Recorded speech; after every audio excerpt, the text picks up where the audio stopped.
Hello, third graders. Welcome back to my favorite part of the day, reading Matilda. I had no idea this book was so good. I don't know how I possibly have never read it. It's so funny. I hope you're liking it too. Okay, let's get started reading. Today we're going to learn about Lavender Brown. So find a comfy spot. If you're eating your lunch, get your lunch ready, and let's get started reading. Before we start, there's a picture. You can see Miss Honey talking to the class. Lavender. In the middle of the first week of Matilda's first term, Miss Honey said to the class, "I have some important news for you, so listen carefully. You too, Matilda, put that book down for a moment and pay attention." Small, eager faces looked and listened. It is the it is the headmistress's custom, Miss Honey went on, to take over the class for one period each week. She does this with every class in the school, and each class has a fixed day and a fixed time. Ours is always 2 o'clock on Thursday afternoons, immediately after lunch. So tomorrow at 2 o'clock, Miss Trunchbull will be taking over from me for one lesson. I shall be here as well, of course, but only as a silent witness. Is that understood? Yes, Miss Honey, they chirruped. A word of warning to you all, Miss Honey said. The headmistress is very strict about everything. Make sure your clothes are clean, your faces are clean, your hands are clean. Speak only when spoken to. When she asks you a question, stand up at once before you answer it. Never argue with her. Never answer back. Never try to be funny. If you do, you will make her angry, and when the headmistress gets angry, you had better watch out.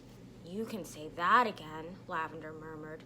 I am quite sure, Miss Honey said, that she will be testing you on what you are meant to have learnt this week, which is your 2 times table. So I strongly advise you to swat it up when you get home tonight. I think that means study.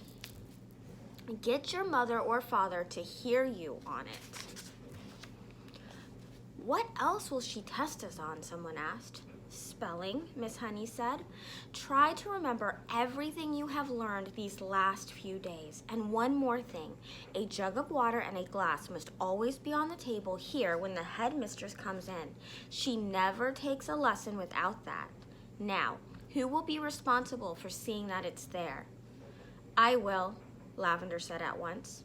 Very well, Lavender, Miss Honey said. It will be your job to go to the kitchen and get the jug and fill it with water and put it on the table here with a clean, empty glass just before the lesson starts. What if the jug's not in the kitchen? Lavender asked. There are a dozen headmistresses' jugs and glasses in the kitchen, Miss Honey said. They are used all over the school. I won't forget, Lavender said. I promise I won't. Already, Lavender's scheming mind was going over the possibilities that this water jug job had opened up for her. She longed to do something truly heroic. She admired the older girl, Hortensia, to distraction for the daring deeds she had performed in the school. She also admired Matilda, who had sworn her to secrecy about the parrot job she had brought off at home, and also the great hair oil switch, which had bleached her father's hair. It was her turn now to become a heroine, if only she could come up with a brilliant plot.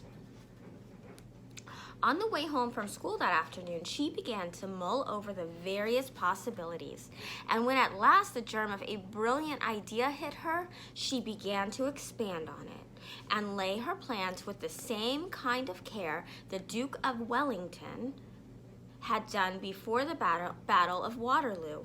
Admittedly, the enemy on this occasion was not Napoleon, but you would never have got anywhere at Cruncham Hall to admit that the headmistress was a less formidable foe than the famous Frenchman.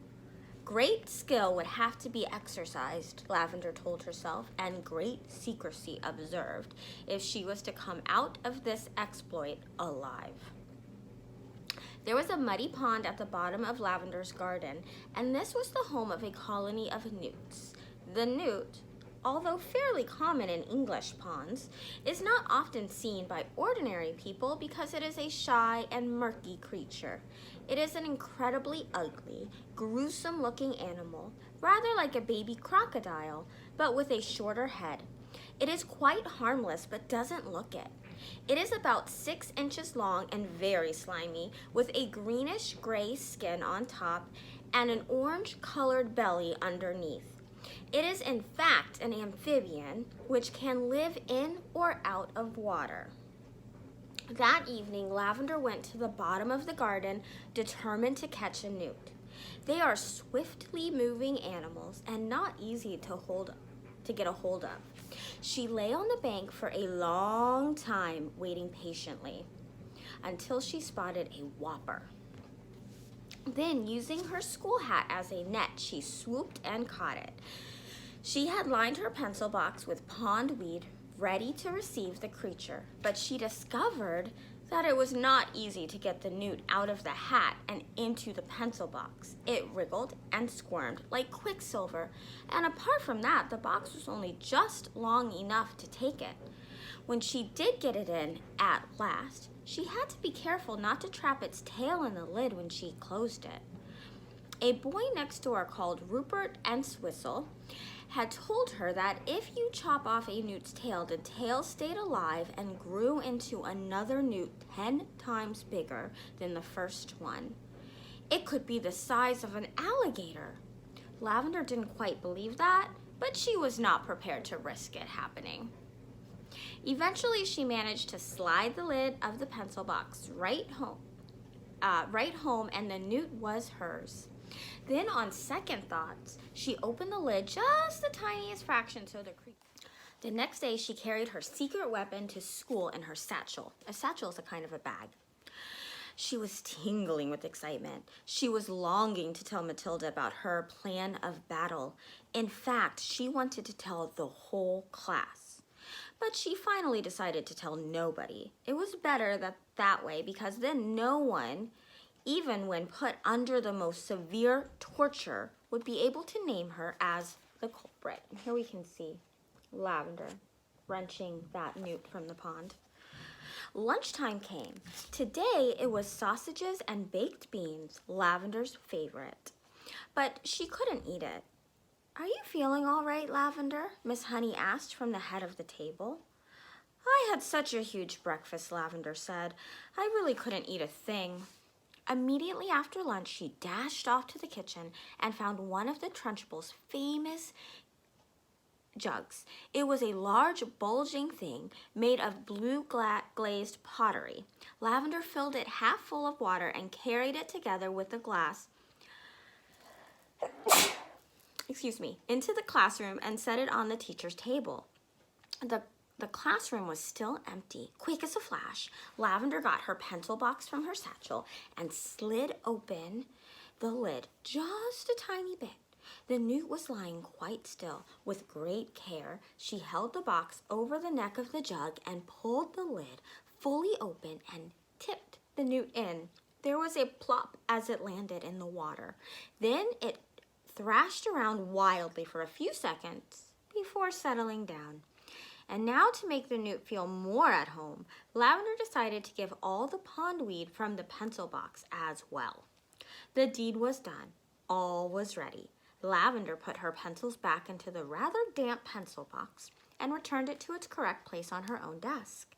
Then she went out and joined the others in the playground until it was time for the lesson to begin. And we are going to have to wait to find out what the Trunchbull does to Lavender when she finds that newt in her water. Till tomorrow. All right, third graders, I will talk soon. Bye.